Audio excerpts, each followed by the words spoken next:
Can you see how excited I am? I'm like you. I'm probably the first. She does this for everybody, right? No, I don't. And by the way, I'm rolling, and you're going to have this carry on.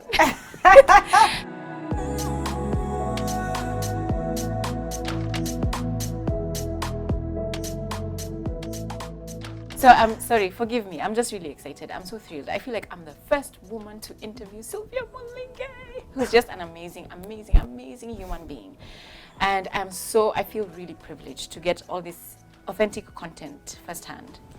And so now I want to go into Sylvia, the corporate woman, the leader. What kind of leader would you say you are? One who listens, one who's passionate, one who believes that impossible is nothing. Wow. So that means if I work for you and I tell you I can't, you tell me, I'm sorry. Impossible. It's nothing. I don't know. I'm just asking. No, I think it's just about believing what are the possibilities that exist. I mean, I could tell you that, but I could also tell you from a perspective of working with you through the limitation or the challenge that you have, and helping you to become a better human being. It's like a coach. Yeah, so coaching, I personally believe in coaching. So that's my main style of leadership. But I'm also the kind of leader who recognizes that sometimes you have to lead from the front, especially in times of crisis or adversity. Sometimes you have to lead from the back and let the team run with it. Sometimes you're in the trenches with the guys, so you're right there in the middle with them. So I think different leadership styles, so for different situations. Yeah, I think is what I would say. What's been your biggest struggle as a leader? I guess I have high expectations. Because I have high expectations of myself, I also have high expectations of people. And sometimes that doesn't come out well. It's well-meaning, but it does not necessarily come out well. And I guess I have had to then learn to grow, to become a lot more patient. Patient with some limitations that people have, helping them to work through that. And just being comfortable that so long as people are giving their very best, you can always kind of work with that output and make it even greater. Yeah, so not measuring everyone by my own standard, I guess has been my biggest challenge. Okay, so sort of trying to remind yourself that no, I have to... Just remind myself that we're all humans and everyone has their own personal journeys and personal struggles. Sometimes when somebody comes to work, it's a mom who has left a child who's probably sick at home. Maybe a dad has come in and is struggling with some issues in his life. So just also seeing the humanity behind the people who come at work, I think helps you to see them as whole individuals. And that has really kind of helped me in my own leadership journey and leading the different teams that I work with. Yeah. I was training a team in a bank locally, and one of the things that was highlighted was the fact that when job applications or opportunities come, the women assess themselves based on their ability and how far they've gone and their qualifications. So if they don't meet, we need French, we need this, we need the other, they have to tick off 100% of everything on the list. But for men, they just found, after they did this research, that men were like, if they have 60%, they're like, I'm giving it a try. That is so true. They say, mwanaume ni kujichocha. So I'm just wondering how, as a leader, leading other women as well, do you encourage women to take advantage? Because sometimes we can just be so settled where we are, afraid to step up. Yeah. How do you encourage other women to So first of all, that analysis that you have is very true. And I have seen it. Men have an excellent confidence. So long as they see, I've met 50% of the criteria, the other ones I will prepare myself when I get ahead. Women, we want to have 110% before we even apply. And I think sometimes it speaks to esteem issues, sometimes it speaks to the way we've been socialized and the way we've been brought up. And I normally say that it requires, you need a lot of brave women and courageous women to kind of break away from the stereotypes that they've had, to change the biases that are there, to change their perceptions, for them to be able to move ahead. and just to change even our own personality as women. We are a lot more nurturing, less aggressive than men. So how do you then leverage that nurturing ability that you have to make you stand out versus maybe another male candidate who is on the panel? How do you leverage the fact that you're probably a lot more empathetic than your male colleagues? So I think we need to get to a place where as women we say, first of all, we don't want to be like men. I never want to be like a man. I think I am differently skilled. I have different competencies. God built me the way he did because he wanted me to be a woman. And therefore, I will bring my femininity to the table. But I need to bring it in a way that differentiates me and actually then shows that I have probably a capacity or something that probably my male colleague does not have. But also at the same time, even as you're doing that, also making sure that when you come to the table, you don't come as a woman, right? You come as a professional, right? And you therefore have to make sure that you prepare yourself, you're as good as a man. And also remember that even probably for a woman, it's a lot more harder because at the end of the day, you're also a mother. So you're probably figuring out what is for dinner tonight, where are the kids, are they in school, right? The man only probably has to think about himself. And I say that with a light touch to all men, don't take it personally, right? So one of the things I had Caroline Mutoko once say, I think it's Caroline, I hope it's her, and if it's not her, Caroline, forgive me. I think I had Carol say that I need a wife, you know, because she has to do everything that the men do and then still do the things that a wife is supposed to do.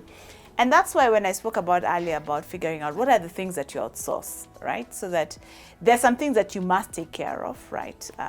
But then there's some things that I think if they're not necessarily just outsourced. So when you come to the table, fully competent, fully ready, you're fully alert, you're fully there. And that enables you to be able to work well with the other men. And if you need to apply for a job, you go with it with the same level of confidence as men do. I don't know if I've answered your question. You have. I mean, and my mind now is going to a situation where you've been in a room full of men, yes, perhaps other men leaders. Yeah. Is there a time when you felt intimidated? Of course you do. Of course you do. But you don't show them. You feel intimidated inside. If you need to go to the bathroom, you go, you speak to yourself, you practice in the mirror. I mean, it's yes, they'll intimidate you. But you have to remember that sometimes some of us will have to go and chart the path for many others. And that's why I said you need to be courageous and you need to be brave. And there's also this thing about the way men bond, the spaces where they bond, the places where they bond. Sometimes it may not be comfortable for you as a woman to go. So then how do you make sure that you're still able to build the right networks and the right relationships that help you to succeed without losing your femininity and your identity as a woman? So I think it all starts from the perspective of, first of all, saying, I do not want to be like a man. I'm a woman and I have some certain advantages that the male does not have. Now, how do I leverage the advantages that I have to be able to propel myself as a leader? The things that I'm not confident about, how do I continue to drive up my self-esteem? When I feel I'm a little intimidated or a lot intimidated, what do I do to be able to build that capacity so that I'm a lot more courageous? But then also, I think it also requires men to be our allies. As the more we need brave and courageous women, but we also need enlightened men who understand that women have different advantages, and therefore by bringing women to the table, they are bringing a different perspective that probably men would not have. And that requires men who are quite enlightened to be able to make room for women, which is also critical to be able to create that balance. At the end of the day, I believe that if you look at the world's population ratios, we have as many men as we have women. True. It is terrible when women are not represented at the places where decisions are being made, right? Because if they're half of the world's population, then they should be in every place where a decision is being made, because their voice also counts. It does, but sometimes they don't want. And sometimes we limit ourselves. Sorry, I'm interrupting you. But you've just said something that reminded me of something I read, and it's research that's related to my industry. Yes. And they were looking at different investment managers.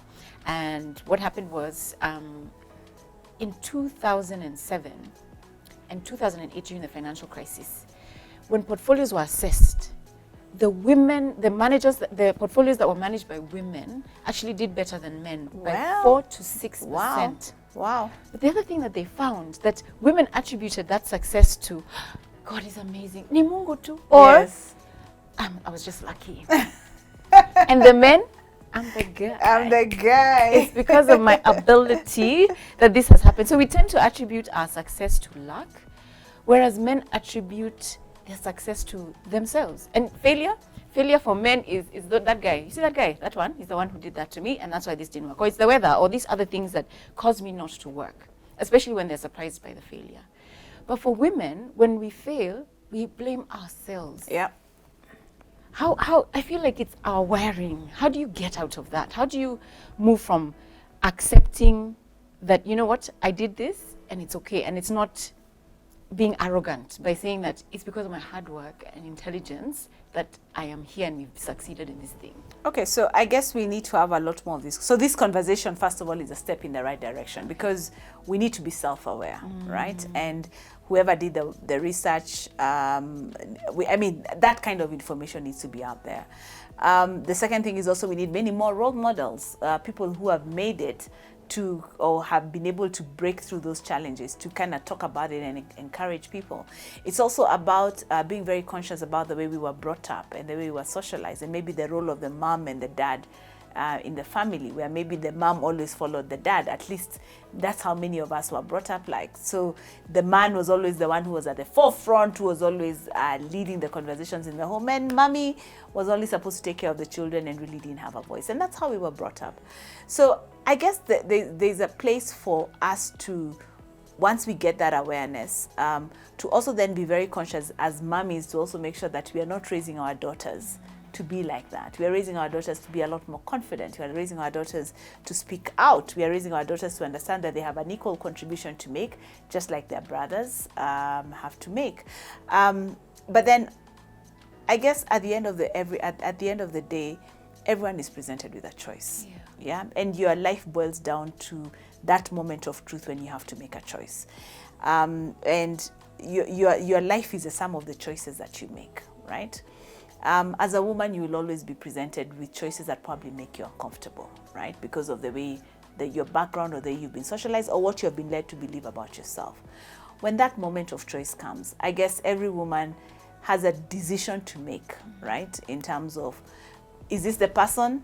Do I want to become that best version of me? Or do I want to go back and retreat into what I've been told I'm supposed to be and never grow out of there? And I pray that we have a lot more women who make the right choices, because either they have seen other women do it and been inspired by their stories, or they have chosen to believe something different about themselves, or they say, I will do this because I do not want my daughter to walk that same path. So that self-awareness is very important, and just the understanding of the criticality of the daily decisions that we make in terms of changing this narrative that we see today. Wow, I hope you've been encouraged and enlightened by this video. I think we have one more coming, so stay tuned or subscribe, and share. Please share, so that all other people, men and women, can get to hear this amazing, amazing stuff. God bless you. Bye-bye.